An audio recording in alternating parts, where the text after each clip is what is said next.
नमस्कार दोस्तों। और ये आज की इस कहानी का नाम है खर्चे। आज सुबह जब सुमी उठी तो अजीब सी हालत होती, बार बार उकराई सी आ रही थी। सोचने लगी ऐसा क्या खाया था कल रात को खाने में तो बस दाल रोटी और भिंडी की सब्जी ही खाई थी, वो भी ताज़ा बनी हुई थी। अचानक भागकर बाथरूम में गई। लग रहा था कि मितली होगी, परंतु बस जी मचला रह गया था और कुछ न हुआ। एकाएक मन में विचार कौन गया, कहीं ना ऐसा नहीं होना चाहिए। सुमी की शादी हुए 2 साल हो चुके थे, परंतु अभी परिवार आगे बढ़ाने की बात उसने सोची नहीं थी। ऐसा नहीं है कि उसका मन नहीं होता था कि उसका भी एक प्यारा सा बच्चा हो, लेकिन चाह कर भी उस बच्चे के बारे में अभी नहीं सोच सकती थी। घर में तो सब चाहते थे कि आंगन में किलकारी की गूंजे हो। रवि भी अब पिता बनना चाहता था। सुमी की सास नंदे सब बहुत सीधा चाहते थे कि अब घर का सोनापन मिट जाना चाहिए, और इसके लिए सुमी को बहुत बार ताने भी सुनाए जाते थे। पड़ोस वाले के बेटे की शादी को अभी 1 साल ही हुआ नहीं और उनकी बहू के पोते मुंह भी दिखा दिया, और एक हमारी महारानी है, 2 साल से ऊपर हो चुके हैं, पता नहीं कब भाग खुलेंगे हमारे। सुमी की सास जब तक ताना मारने से चुकती नहीं थी। आज लग रहा था कि भगवान ने उन सब की सुन ली है, लेकिन सुमी बिल्कुल भी खुश नहीं थी। जानती थी कि उसके माँ पापा अकेले हैं।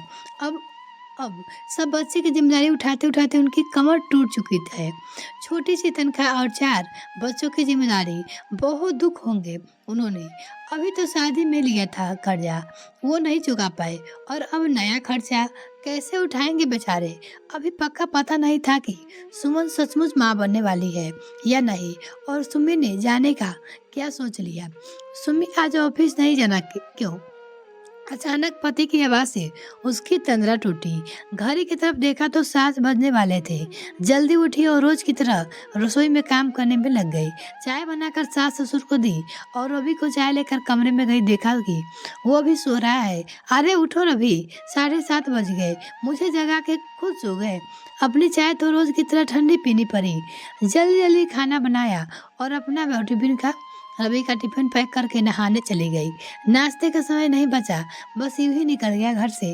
बस बैठे ही तो सोचने लगी क्या करे क्या ना करे। ऑफिस में सारे दिन यही सोचती रही। जैसे तैसे दिन बीत गया। शाम को घर जाते समय किट स्टॉप से प्रेगनेंसी टेस्ट करने के लिए टिप कर दी और अपने बैग में रख ली। अगले दिन सुबह सवेरे चुपचाप उठकर अपने टेस्ट किया तो टेस्ट पॉजिटिव आया। सही मायने में उसे यह खबर जाने का खुशी होना चाहिए था, पर वो गहरी चिंता में डूब गई। सोचा कि यह खबर किसी को नहीं बताएगी और चुपचाप डॉक्टर के पास जाकर एबॉर्शन करवा लेगी। उस दिन वो लेडी डॉक्टर ने यहाँ आ गई, अपनी सारी इंतजार कर रही थी। उसकी आंखों में आंसू थे। उसे अपने अजन्मे शिशु से ना जाने कैसा लगाव सा हो गया। एक दिन में अचानक उठ खड़ी हुई और तेज कदमों से चलती हुई क्लिनिक से बाहर निकल गई। उसकी अंतरात्मा ने उसे भीतर भीतर झकझोर दिया। सोचा पगली यह क्या करने जा रही है थी? अपने यहाँ से अपने ममता का गला घोटना चाहती है। एक गहरी सांस लेकर सीधे घर की ओर बढ़ गई। सास ने दरवाजा खोल के पूछा क्या हुआ, आज जल्दी आ गई? तबीयत ठीक नहीं है मम्मी जी, मैं हाफ डे आ गया। सास ने पूछा कि क्या हुआ तो कह दिया कि सर में दर्द है। जाकर अपने कमरे में लेट गई। अपने आप पे खींच आ रही थी उसे। उसने सोचा कि देखा जाएगा, जो होगा सो। आज ही रवि और घर वालों को खुशखबरी सुना दूंगी। आज सुमी खुश थी। अपने आने वाले उन्हें मेहमान के सपने संजोत ना जाने कब आंख लग गई। शाम को जब उठी तो 4 बज चुके थे। उसने सबके लिए चाय बनाई और खुद भी चाय पीती रवि को फोन करने लगी। रवि रास्ते में था, बस 10 मिनट में आने वाला था। उसने फोन रखे कहा क्योंकि वो ड्राइव कर रहा था। 10 मिनट बाद फिर घर पहुंच गया। आज सुमी को जल्दी आया देखकर खुश था। आज क्या हुआ? मैं बॉस खुश था, जल्दी छुट्टी दे दी। बॉस तो खुश नहीं था, पर आज मैं खुशी की खबर देने वाली हूँ तुम्हें। रवि ने मजाक के कहा क्या हुआ, प्रमोशन हो गया तुम्हारा? सुमी ने भी उसी अंदाज में जवाब दिया हाँ हो गया, और साथ साथ तुम्हारा ही प्रमोशन हो गया। अब पति के साथ पापा भी बनने वाले हो तुम। क्या सच? और रवि खुशी के सिमारे झूम उठा। जल्दी से जाकर उसने यह खबर घर के सबको बता दी। सासू माई आई और आकर सुमर की नजर उतार दी। उसका माथा चूम लिया। आज तो भगवान ने मेरी सुन ली। सुमी आज से अपना पूरा ध्यान रख, काम वाम करने की कोई ज़रूरत नहीं है।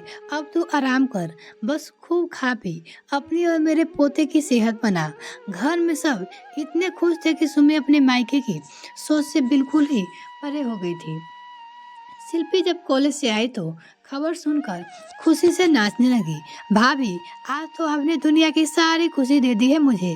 शिल्पी ने भाभी को गले लगाकर बधाई दी और भाई से आईफोन की फरमाइश भी कर डाली। भाई, अब आपको मुझे हर हाल में आईफोन दिलाना ही पड़ेगा। सस्ते में नहीं छोड़ने वाली हूँ आपको। हाँ, सासू माँ कहाँ चुप बैठने वाली थी, झट से बोली, अरे क्यों नहीं दिलाएगा, छोटी खुशी नहीं है, कोई और भाभी के मायके से भी बढ़िया गिफ्ट लेंगे सबको। क्या सुम्मी ठीक कहा ना मैंने? भाई, पहली खुशी है हमारे घर की, कोई कसर नहीं रहनी चाहिए। कह देना अपने मम्मी पापा से, बस यही की बातें जो सुम्मी के दिल पे हथौड़े की तरह वार कर देती। तभी सुम्मी डर रही थी माँ बनने की बात पे कैसे कह सकेगी वो मम्मी पापा से यह सब। वो बेचारे जैसे तैसे दोनों छोटे भाइयों को पढ़ा रहे थे। उनके अपने परिवार के खर्चे क्या कुछ कम है? उसकी आंखों में पानी आ गया, जिसे उसने बड़ी कुशलता से छुपा लिया। वो खून का घूंट पीकर रह गई। किसी को पलटकर कुछ जवाब देने की हिम्मत उसको कल भी ना थी, आज भी ना है।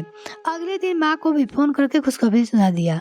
माँ बहुत खुश थी, उन्हें किसी बात की चिंता नहीं थी, बस अपनी बेटी का खुश देखना चाहती थी। सुमी ने दबे जवान से आने वाले खर्चे की बात कही तो बोली, तू क्यों चिंता करती है, हम है ना, सब हो जाएगा।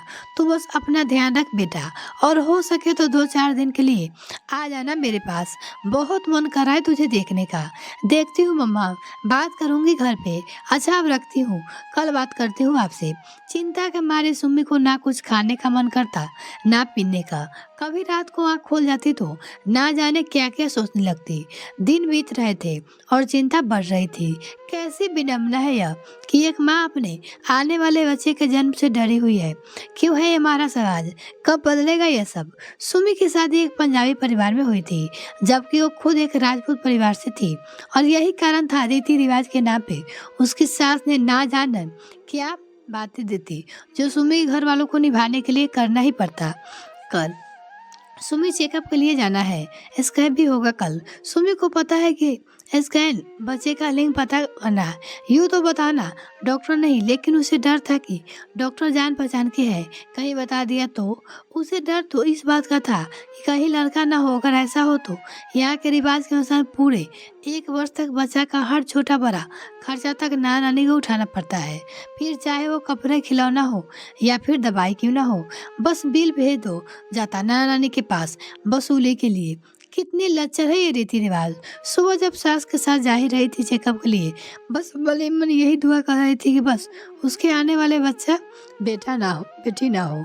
डरते जैसे स्कैन के लिए पहुंची। स्कैन हुआ तो सास भी कमरे में ही थी। डॉक्टर ने कहा, बधाई हो आपको, नहीं एक नहीं जुड़वा बच्चा आ रहे हैं आपके घर में। मम्मी जी तो खुशी से फूली ना समा रही थी। पूछी, बेटे बेटे या है बेटी? डॉक्टर ने भेद भरी मुस्कान भी करते हुए कहा, बस खुशी ही खुशी समझ लो, वही वह जिसका सुमी को डर था। 2 बेटे नहीं था। सुमी आंखों के आगे मम्मी पापा के लाचार चेहरे घूमने लगे।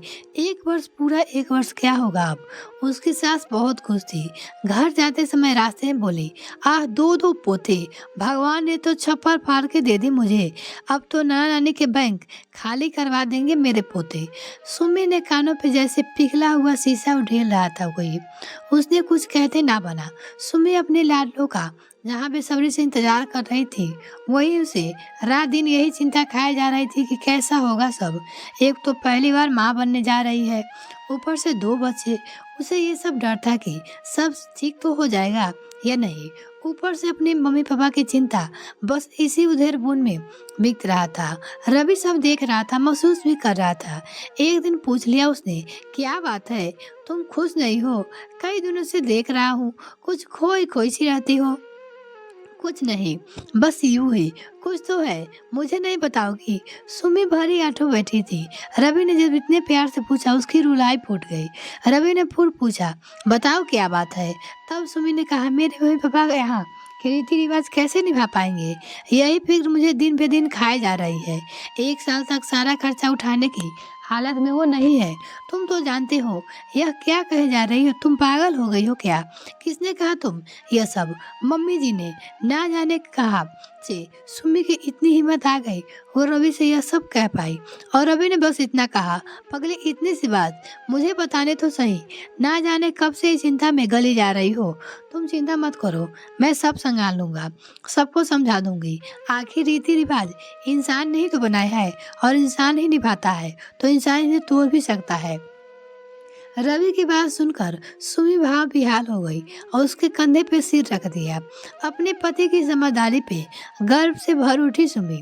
आज उसका सम्मान और भी बढ़ गया था सुमी की नजरों में। सचमुच अब समय आ गया है कि रूढ़ियों को, जंजीरों को काट डाले जाए और तोड़ दिए जाए ऐसे रीति रिवाज के बंधन जो इंसानों को बलि लेने पे आ जाए।